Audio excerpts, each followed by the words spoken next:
Thank you for joining us for today's webinar. My name is Annie Prasad, and I am the Product Marketing Manager at Springer Publishing. Today, we are presenting That's the Way We've Always Taught It, Time for Change in Teaching Leadership and Innovation to Better Prepare Students and Nurses to be Effective and Dynamic Leaders, with Bernadette Melnick, Vice President for Health Promotion and Chief Wellness Officer at The Ohio State University. Byrne is author of 8 books, has 600 publications, and is internationally renowned for her leadership in evidence-based practice, innovation, mental health, intervention research, and population health and well-being. And Dr. Tim Rathersdorf, an author, educator, and thought leader in the field of healthcare innovation. From TED Talks to textbooks, Tim uses every platform he can find to empower those at the front lines to change healthcare. Before we get started, I want to mention that the webinar will be recorded. If you miss any portion of the presentation, you can find the video on springerpub.com within 5 to 7 days post-event. If you have any questions, please type them into the QA box on your Zoom control panel. I'll bring them up at the end of the presentation. If you forget to ask a question, there will be a brief survey sent at the end of the webinar, and you can include your question there. Now, without further ado, we will turn the time over to Byrne and Tim. I am so delighted to be with all of you this morning, and I'm especially delighted to have my co-editor and wonderful colleague, Tim Rathersdorf, here with me today to bring you the best and latest evidence for leadership, innovation, and entrepreneurship. I want to disclose our conflicts. I am the editor of the 8 books. Both Tim and I have companies, so we're both entrepreneurs. I want to first start by giving all of you a big dose of vitamin G for gratitude. If we can get into the habit of giving and taking a dose of vitamin G every single day, we will experience all these fantastic benefits. I like to start my classes with students by asking them, if it's a virtual class, to please write in the chat box someone or something they're grateful for today. It truly is an awesome way to start your classes. Now, if you are sitting, I think sitting is absolutely killing us, and it's going to kill our students prematurely. I'm not kidding when I say beware of your chair.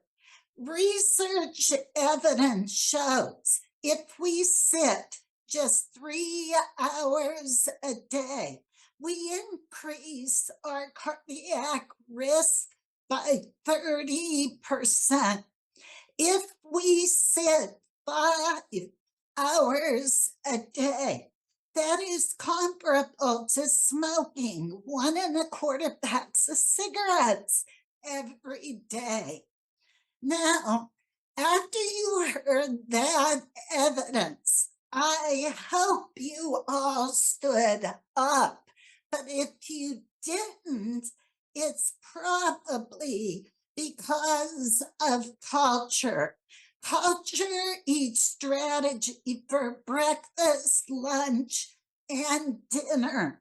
So I hope you leave this webinar today really committed to stand more, sit less, because sitting is also the biggest zapper of our energy. And our students energy. I want to help you to face your true story right now. I want 4 to 8 weeks. Did you work more than a 9-hour day? Did you skip a meal because you were working?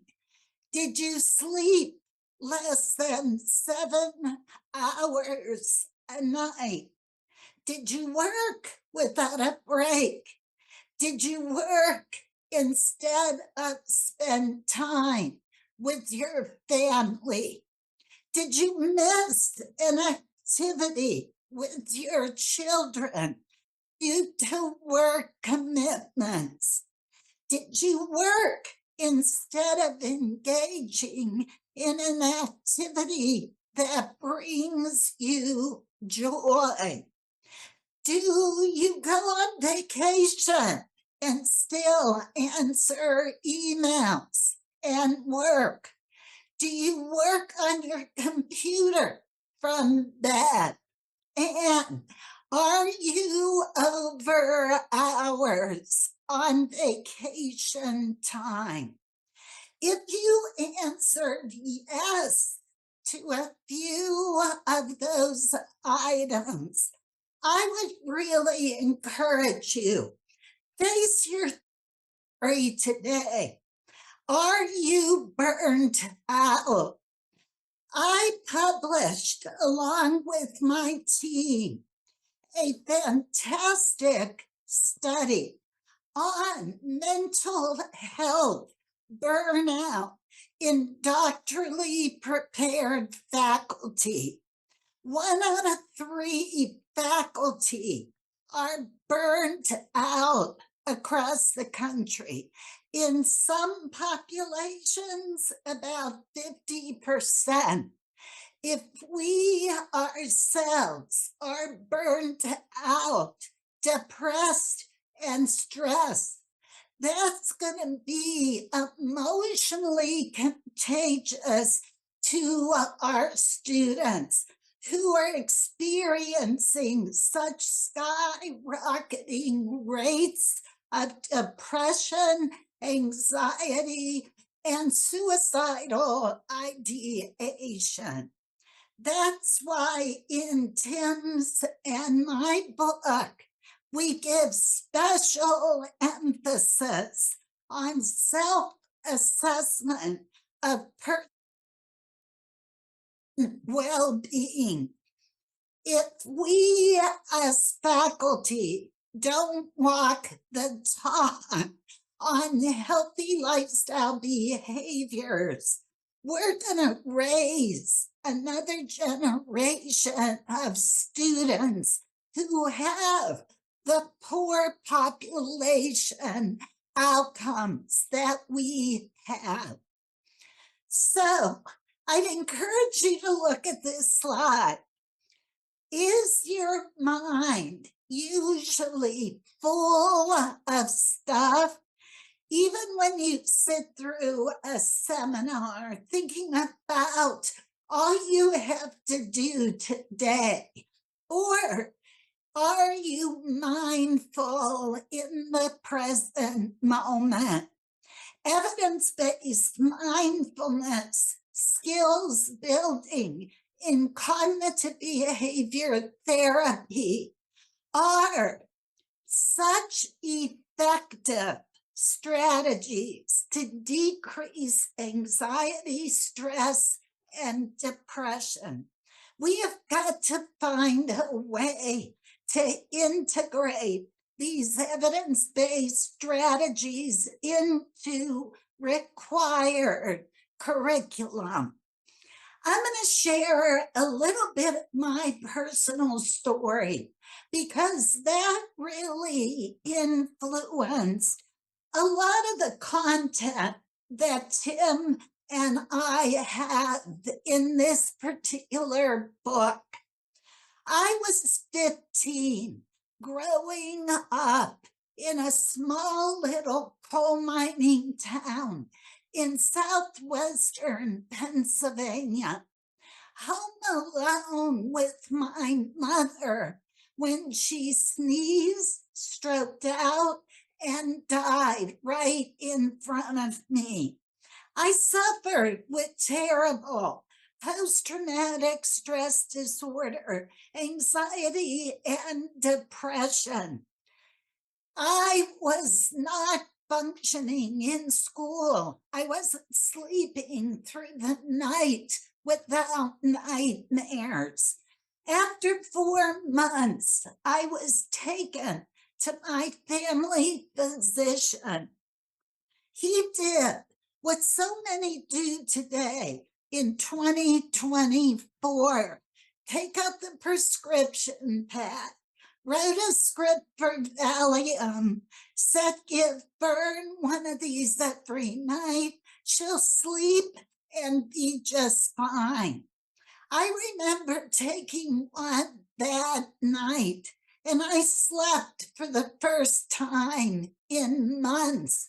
But I woke up groggy and I said, I just can't take these.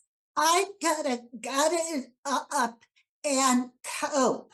But that traumatic experience, along with other deaths that I had in my life during adolescence, really encouraged me and created a passion to become a nurse, then a pediatric nurse practitioner, a psych NP, and go on get my PhD so I could develop my evidence-based help programs that are being used in all 50 states with reimbursement right now.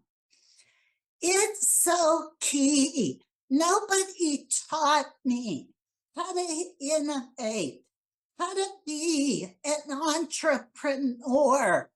I had to learn all of that myself. I had great teachers, but I didn't have a mentor.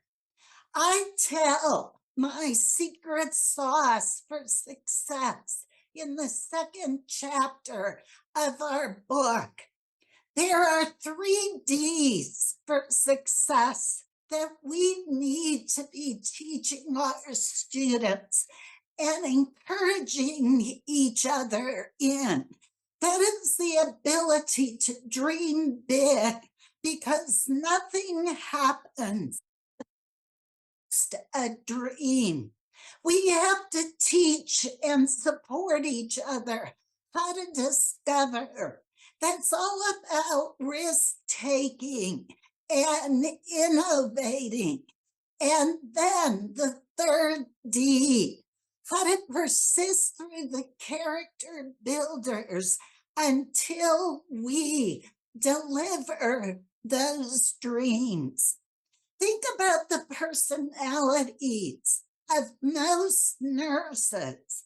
I've done workshops all throughout the world, and I often do a personality assessment at the beginning of my workshops. I will tell you about 85% of nurses are predominant S personalities, supportive, steady, caring, which is great. But we need to raise a new generation of nurses who dream big, who risk take, who innovate, and act with the urgency to improve healthcare and population health. Well, I got to Ohio State by pitching a dream. When I was being recruited to be dean of nursing here, I was already dean at Arizona State. when the chair of the search committee said, Byrne, we want you to explode the college here, like you have done there in Arizona. I said, I'm humbled you thought of me, but I have no intentions of leaving sunny Arizona and moving to Columbus, Ohio. But I took a risk. I pitched a dream that I had for about 3 years.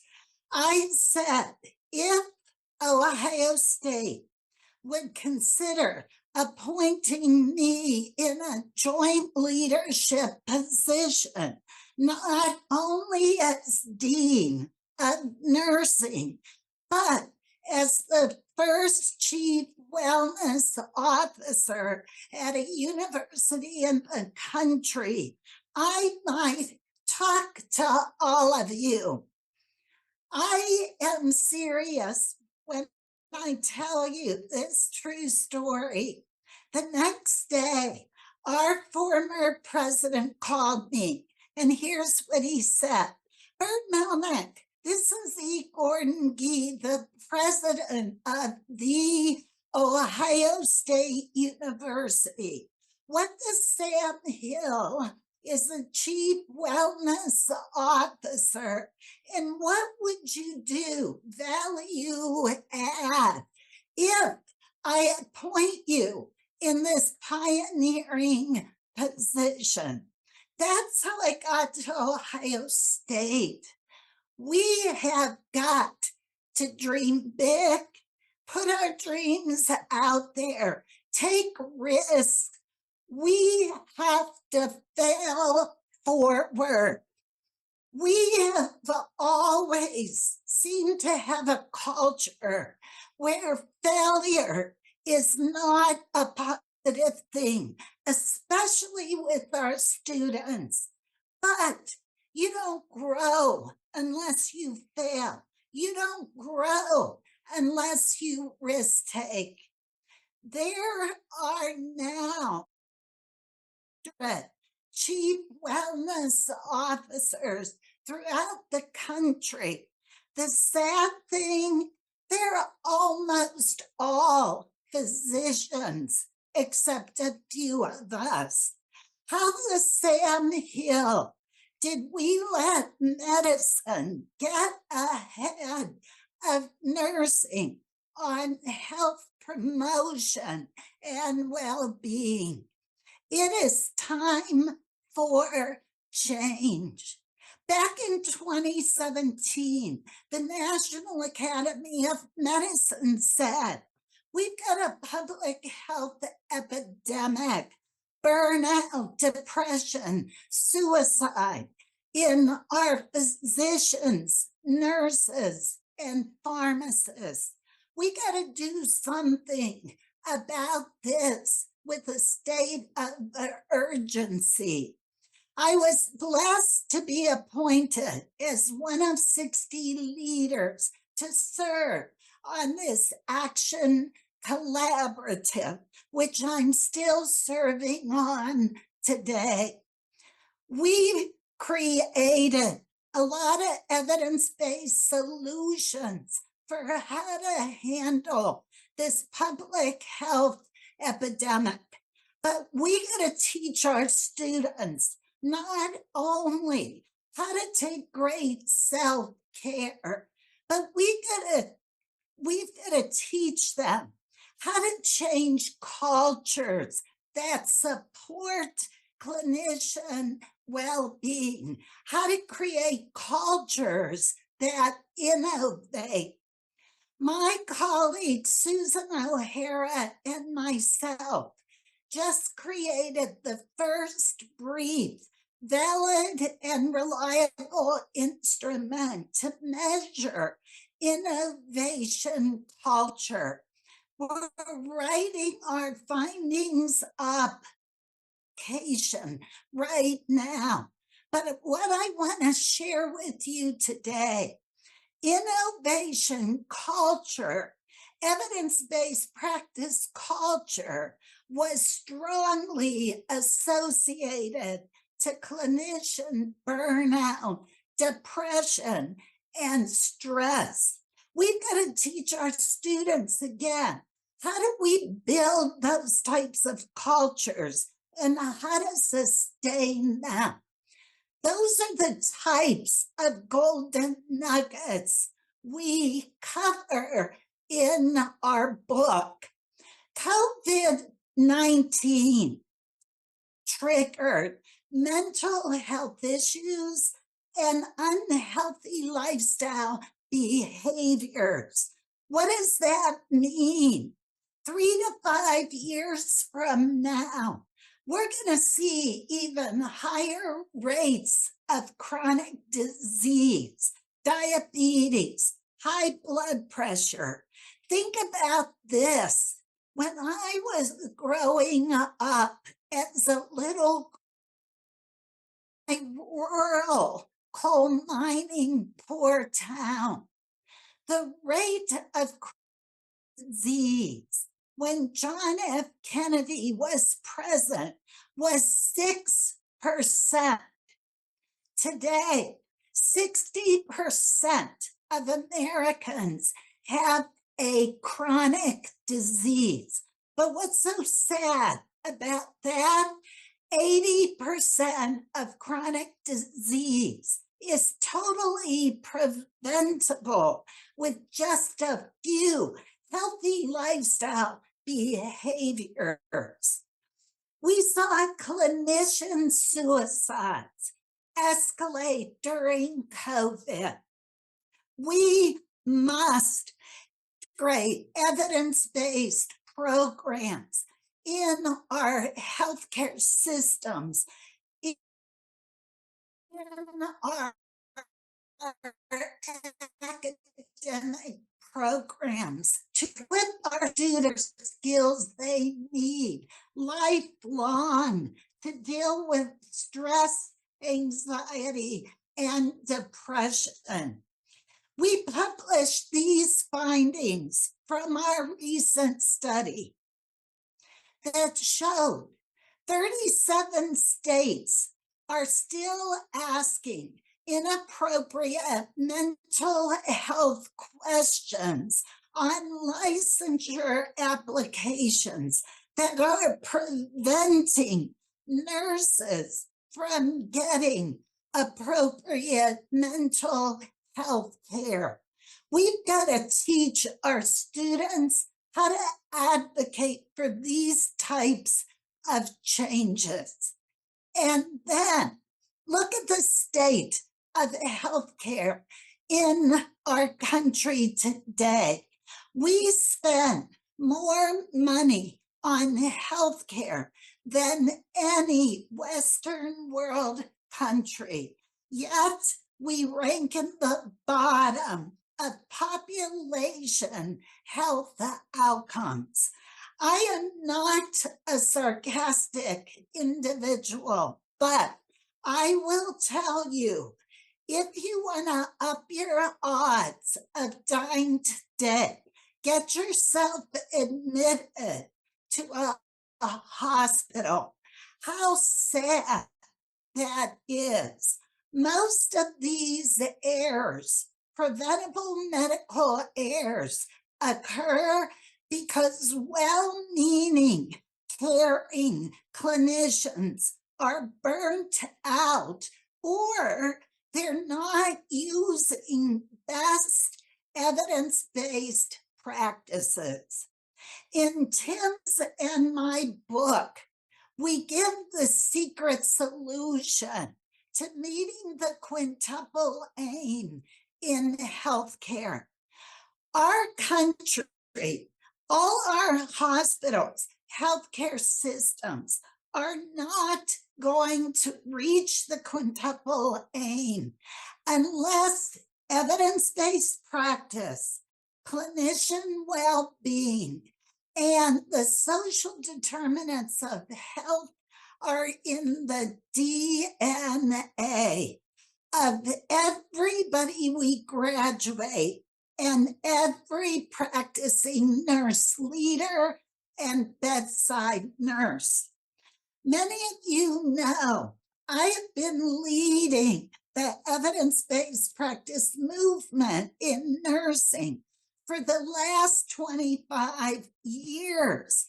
I really believed by 2020 this would be in everybody's DNA.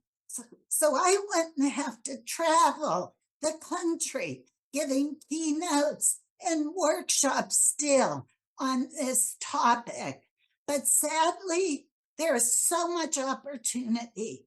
I will ask you, are your students meeting the competencies in evidence-based practice by the time that they graduate?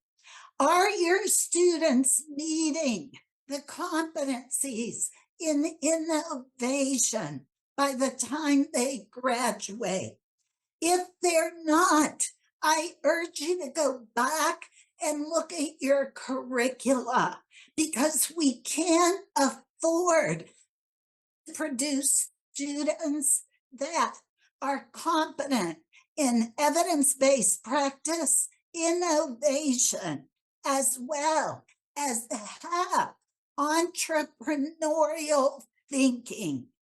You might think, do we really need to teach our students about entrepreneurism? Not everybody who's a nurse is going to want to start a company or their own business, but they got to think like an entrepreneur, because our healthcare system today is so cost driven. It's interesting. I've done a lot of workshops for nursing leaders across the country. It's interesting to see styles of leadership. When a lot of leaders hear they're getting a budget cut, they go first to the thinking of, what are we going to cut? How are we going to get more efficient? Who are we going to let go? Instead of having a vision to say to their team, how are we going to generate more students? How do we generate more revenue through innovation, through best practices? A recent study showed it now takes only 15 years to translate evidence into the real world.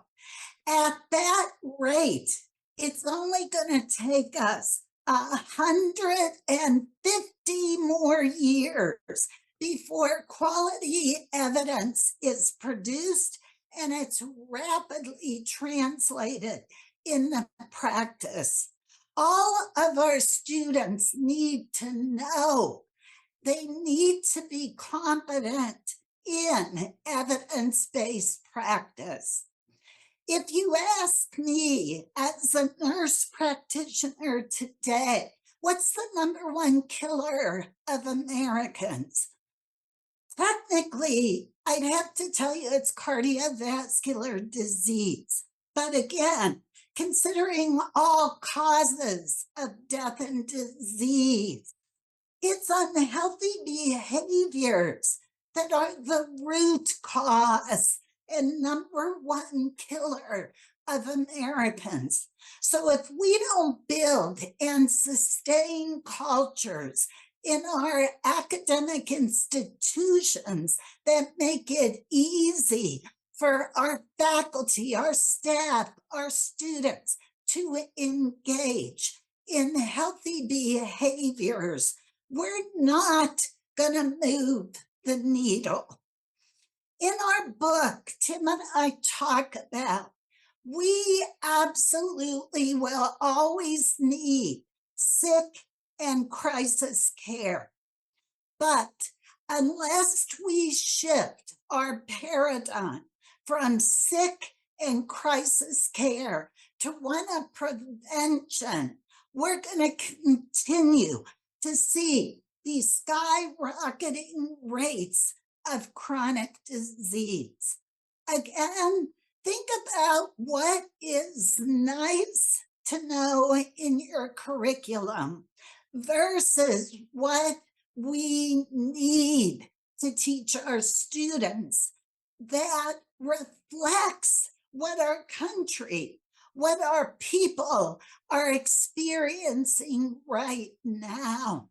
We've got to keep dreaming, discovering, and delivering a brighter future for our people, for healthcare. We have made the case for a different approach in our book. We help people to face their true health story, to write another one. It's interesting that a lot of nurses talk about workarounds all the time. I'll be rounding on a unit. Nurses will say, we had this problem, but you know what, Bern? We did a workaround and we solved it. I say to them, it's not a workaround, it's an innovation. But again, we've got to change that culture so our nurses, our leaders believe they're great innovators. Less than 1% of nurses are entrepreneurs, which means we are teaching our students how to think like an entrepreneur, which is critical in today's cost-driven healthcare system.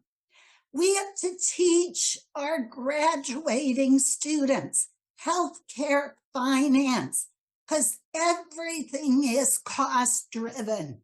We've got to teach our students how to assess and measure so what outcomes. We measure a lot of warm and fuzzy outcomes still in our profession that the C-suite across healthcare doesn't really care about. To teach our people how to be positively deviant leaders who dream big, who discover by bold risks and innovating, that think entrepreneurially and tackle the most pressing issues in healthcare today. The issue with a lot of books on leadership, many are very theoretical and they lack practical application and skills building. Tim and I are very vested in people taking the knowledge we give in our book, but translating that, applying that. And we do that through our free accompanying skills building handbook. So I hope my piece of this talk really just stimulated you to think more. What are you teaching in your leadership courses? How might you tweak them to prepare a new generation of nurses who are not only healthier by taking good self-care, but they know how to build cultures of well-being, cultures of innovation, and evidence-based practice. So with that, turn it over to my wonderful friend and colleague, Tim. Thank you, Bern. If you don't mind stopping sharing, I'm going to just take a deep breath and reflect on the fact that I have to follow you, which is always the biggest challenge in healthcare. But I look forward to doing that with the team today. So thank you all for being here with us. Um, you should be seeing the same slide that was up there. Is that true? Building your innovation toolbox. Yes. Wonderful.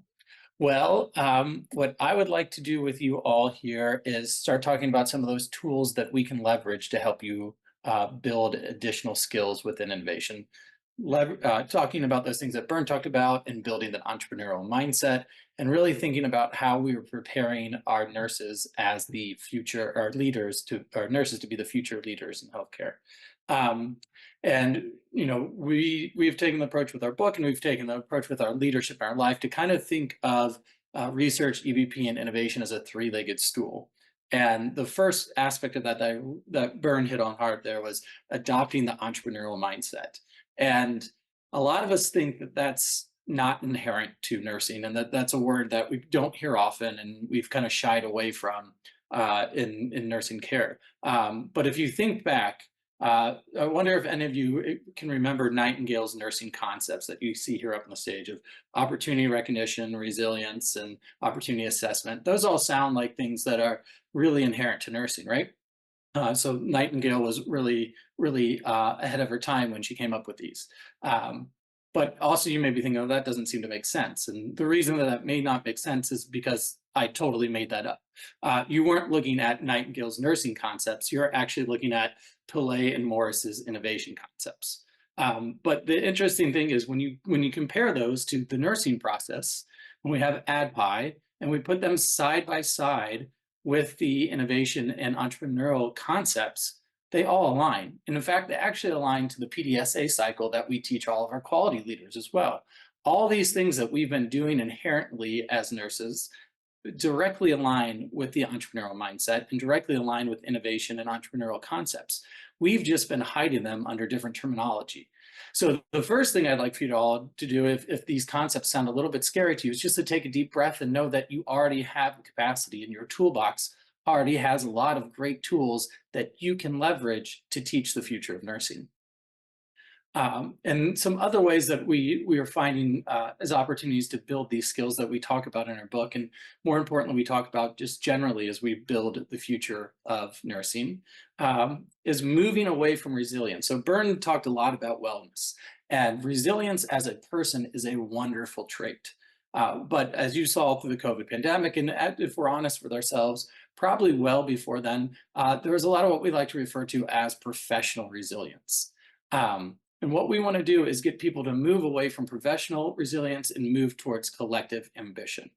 And when personal resilience happens, you're able to move through barriers and meet challenges on hand. But when you work within a system and are asked to exhibit professional resilience, essentially your organization is saying, you need to change for their system. Our system is so broken that no matter what you do, if you keep following the same paths, it's never going to work. So we need you to change yourself to work within the system. But if you take that same situation and take a collective ambitious approach, it would look a little bit more like this. You would see the problem, you take ownership of that problem, and then you'd say to your peers, hey, we are all experiencing this issue. Together, we need to take control of it, and we need to solve the problems ourselves. So it's almost identical to professional resilience, except you do one thing. You remove the for. So instead of changing for the system, you change the system. And that's one key component that we're trying to build into all of our nurse leaders as they come forward, because so many organizations are broken that if we stick to the way that we're always doing it, nothing's ever going to get better. Another thing that we need to do to be collectively ambitious is we need to start asking our question, or teaching our students how to ask hard questions. So whether you're a leader or you're a faculty member, I want you to think about these questions and how often you've either asked them to the people that report to you, or how often you've been asked them by the people you report to. How often have you heard, what's the best part about working here? How often have you heard, what are the best features of our product? What are the best things our school does? What are the best things our hospital does? What are the things that leadership does to help you succeed? How are we setting you up for success? Those are questions that I hope that many of you are experiencing. And if you're not, then I think there's an opportunity to continue to bridge that gap that Bern was talking about. But I imagine as we go to the next part, as we go to the hard questions, we need to focus a little bit more on these things. And these are questions that you may not have been taught to ask. You may not want to ask these questions for fear of the answers that may come. But the true value usually lies within hard questions. So I want you to think, how often are you asking these questions or being asked these questions in your organization? What are the things? What are the things leadership does to set you up for failure? I went the wrong direction there. What is the worst part about working here? What are the worst features of our product? What are the things that nobody likes within the organization? And what are the things that leadership does to set you up to fail? If you can get answers to that question, then you can be collectively ambitious. You can start to see the problem and solve the problem. And then you can move away from this model of hospitals saying, hey, clinicians, fix yourselves, I'm not changing, and respond with, hey, hospital, we like who we are, we're going to fix you instead. So how are we going to do that? That's a loaded question. That's a lot of additional work to put onto our frontline clinicians. They're already experiencing burnout at rates that we've never seen before, like you saw with burn. And there's a lot of tactics that we can teach our students to move into this collectively ambitious state and to be able to change the future of healthcare. One of the first things that I think we need to focus on, and I think there's actually already been a question in the Q&A, is how to embrace AI and other tech. This is an example on the slide here. I think this slide's a little bit creepy, but all I put into the Bing image generator, which all of you have access to, it's free if you just do a Google search, the Bing image generator. I said, make a picture of nurses embracing AI. And it came up with these 4 different components. Now, it's interesting to me that in all of them, AI is a robot, because AI is not a robot. We need to move beyond that perception that AI is going to look like humans and it's going to act like humans. AI is doing a lot of things in the cloud and in the background quite frequently. And we need to not so much think of AI as a human being or a human being replacement, but going back to that previous image and start thinking about AI as a tool that we're going to use to leverage and make ourselves better. So think about all the things. A great way to think about it, how AI can help us as clinicians, is to think about what are all the things I don't like doing at the bedside. And then figuring out what are solutions that we can utilize to partner with AI and build a tool, an AI tool that can help us either make those problems or make doing those tasks easier, or perhaps eliminate the need for us to do those tasks. People are a little bit afraid. I'm sure every once in a while you see a headline that says, someone built an AI nurse. Well, we know that the human element of nursing is never going away.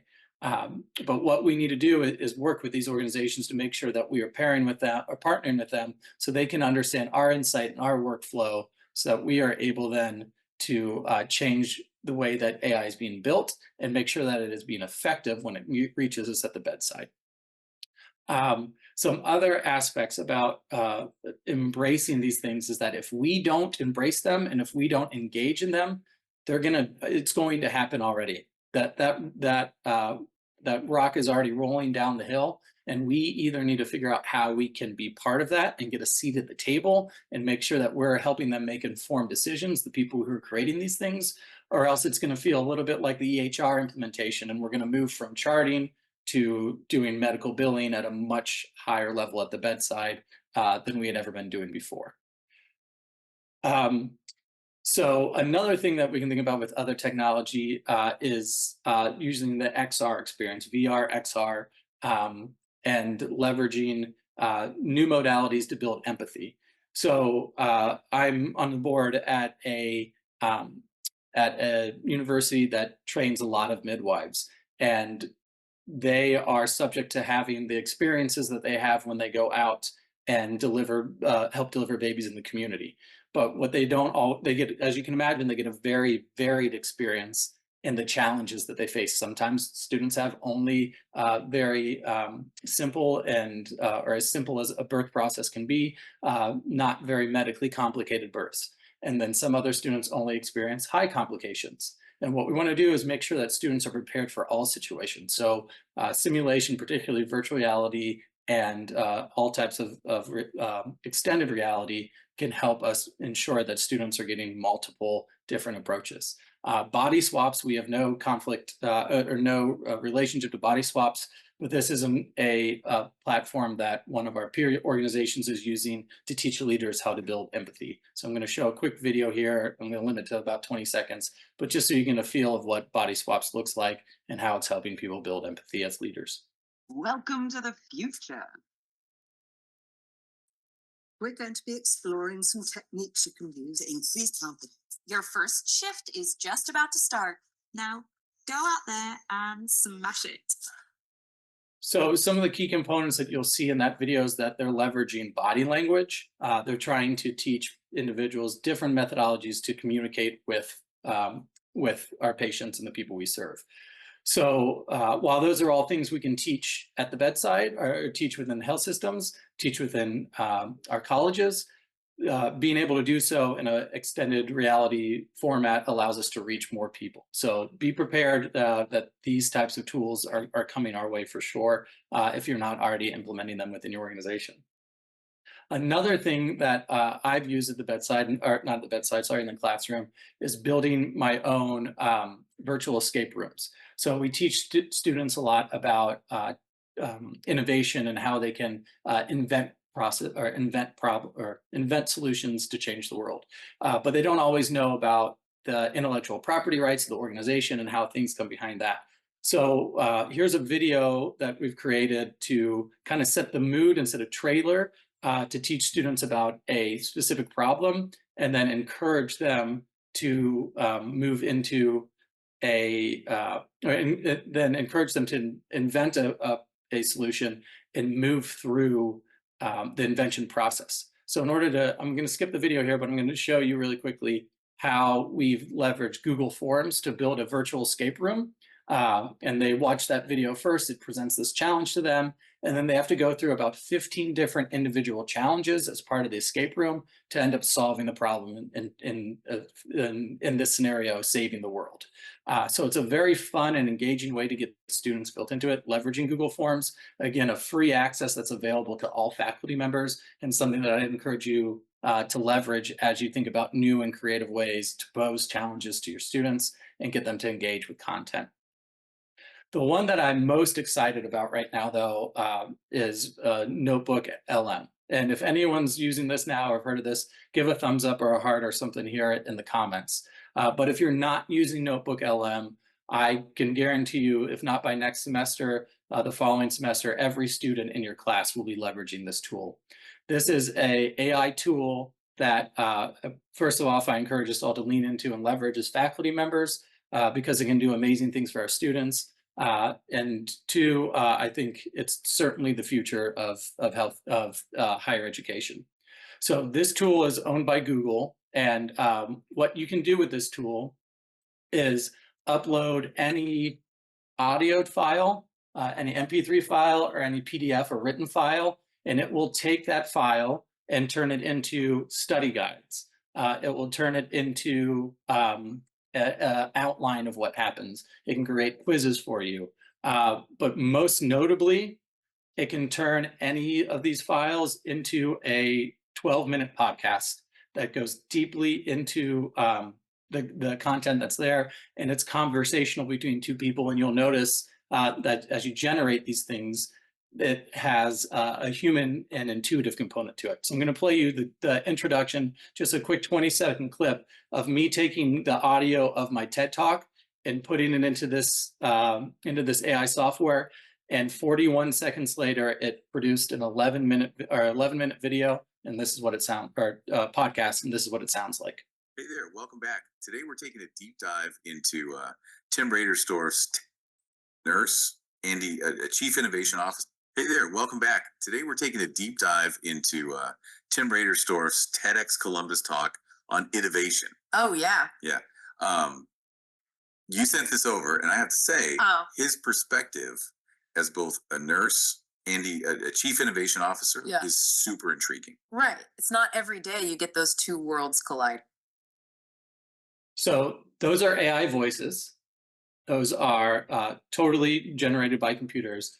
And your students are going to be able to hear these people. They're going to be able to change the voices. They're going to be able to give prompts of, I really struggle with these components in this chapter. Can you please dive deeper into them for me and make it more more accessible to someone who may be a novice at this area.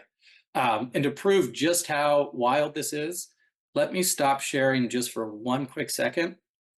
I recorded the first 10 seconds of this, or 10 minutes of this video, and put it in here. And now Nursing educators. this is the podcast that I created, or the intro that was made for today's webinar that you are a part of right now.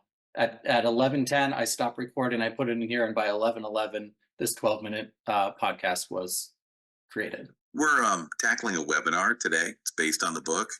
That's the way we've always taught it. Time for a change in teaching, leadership, and innovation. We'll be focusing on like practical strategies Oh, yeah. for combating burnout and boosting well-being for nursing educators and their students too. It's definitely a topic that's close to home for anyone in nursing education. For sure. Yeah, the webinar. So pretty wide, right? It didn't get everything. You'll see from the excerpt here, my name is Tim Rathrather. Bernadette Melnick is spelled incorrectly, but I can click on study guide here. And within a couple seconds here, it's going to generate a study guide based off of those first 10 minutes of what Bern said. And it'll also have additional insights based off of what else it's able to find on the web. So pretty interesting stuff here. Let's switch over now to the Q&A. I know there's a couple of things in that in the Q&A section. And Gina, are you going to moderate that for us? I'll actually do that, Tim. Thank you, Bern and Tim, for an excellent and an informative presentation. We'll go ahead and take some time for questions now. Just a reminder, please be sure to type your questions into the question box in your control panel. We've actually got a question that came in from Kathy Colin asking, what type of content should be taught in graduate nursing programs relative to developing a business case for change? Tim, you want to get that, or do you want me to? Why don't you start? Yeah, I think for one, we don't hardly ever teach our students how to create a business plan from an idea. So again, the skills building handbook that accompanies our book actually walks students through a lot of those types of skills. So you can have them read a chapter and for their assignment, do the accompanying skills building handbook session that accompanies that chapter. Again, I just want to say, so many of our books are written in very theoretical ways. The students have difficulty digesting those readings and putting them into real life practice.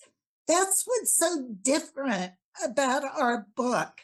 It's practical, it's relatable, because what we want to help students do is develop these real world leadership, innovation, and entrepreneurial thinking skills.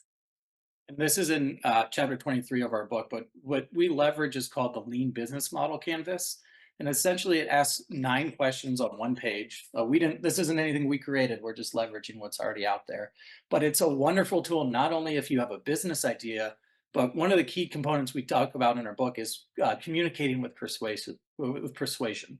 And how can you get the new refrigerator for your unit, or address one of the problems that you continue to run into over and over again. Leveraging a business model canvas is a great way to think out what you need, why you need it, and more importantly, how to effectively communicate and make a case for it. So highly recommend looking into lean business model canvases if you have an innovation idea, or you have just a need within your unit and need to communicate better and explain why you need it. Okay. Our next question is, how would you get leadership buy-in and support for wellness-based culture change in a hospital setting? Go ahead, Bern. The big strategy, because I do so much of this as a chief wellness officer, you got to show return on investment and value of investment. Tim and I cover that in our book. Without that kind of data, the C-suite still thinks, oh, this is warm and fuzzy. But I want to emphasize what Tim said. A lot of hospitals are saying, well, clinicians need to fix themselves. They need to get more resilient. That's true, but clinicians, particularly nurses, are tired of hearing that. What they need is for the C-suite to fix the system issues that are causing their burnout and to create cultures of well-being. We cover all these pressing topics that are affecting us today and into the future.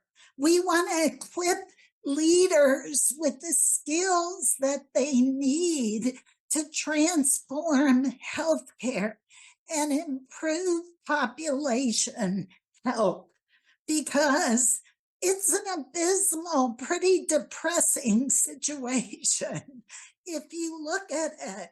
But we do strong change agent, innovative leaders that use best practices to guide what they do. Okay, and our think next we- question Yeah. is, how can AI help close the evidence-based research to implementation gap? So I think this is an ongoing, the answer to this is evolving. 3 weeks ago, or 4 weeks ago, I didn't know Notebook LM existed. And now it's here, and very quickly it's going to be out there. There are lots of AI tools that are being generated in the background. I think the quick and easy answer to this is to continually keep an eye out on what practical AI tools are out there, and to continue to leverage them as they come through. I don't think we know the answer to that question yet. I think what we know is that there will be tools that will be generated. Some of them will be effective, some of them will not be. And it's up to us as researchers and leaders of evidence-based practice to really evaluate them and make sure that they are providing non-biased feedback in a way that's going to be able to change the future. And I can add one thing to that. A lot of students are using AI to capture a body of the evidence, but big red flag. AI does not do a thorough, exhaustive search of the evidence. So we've got to be very clear with students. You want to just a brief, like, touch points, evidence review. You can ask AI that question, but you cannot depend on it to hit all the top high quality resources. They just can't. Okay, our next question is, do you think schools should create a wellness course for nursing students? Vern's going to say no, but let me jump in before. No, Yes, we have got to think about all the zebras we teach to our students, things that they're probably never going to see in their nursing career. But we are not integrating wellness, evidence-based programs that we know are effective in decreasing stress, depression, and anxiety. We cannot make those things optional, not when you look at the evidence. Wellness throughout the entire curriculum. And if any of you want more ideas, reach out to me. I have plenty of them. Okay, we've got one more. Can you talk more about the innovation scale you mentioned? Yes, it is a 10 item, brief innovation culture scale that Susan O'Hara and I developed recently. It has great construct validity. It has excellent reliability. If you would like to see a copy of that, please reach out to me. We've got one more, hang on. Oh, the handbook, is it a separate book? It is an electronic book that comes with the purchase. You'll get a code. Yeah, it's electronic, but it's so useful because, again, you can give that as an assignment to your students. But that handbook that's free with the book, it's really going to help your students build these skills that we have been talking about. So please encourage use of the handbook. Okay. It looks like we've covered all of our questions. Can we just advance to the product slide? Really quickly too, if anyone has separate questions, I'm just going to leave this here for a second to write down. Bert and I are both pretty active on LinkedIn, so reach out to us there, send us messages, or by email, and we'd be happy to connect with you and continue the conversation. Perfect. Just making sure we've covered all the questions. Thank you everyone for spending time with us today. And thank you again to Bern and Tim for a great presentation. If you're interested in purchasing the presenter's book, Evidence-Based Leadership Innovation and Entrepreneurship in Nursing and Healthcare, second edition, you will receive a 25% discount code using webinar 24 at checkout on springerpub.com. The recorded session will be available on springerpub.com in 5 to 7 days. Wishing everyone a great afternoon, and we look forward to you joining future Springer Publishing webinars. Thank you. Thank you, everyone. Thanks. Happy Thanksgiving.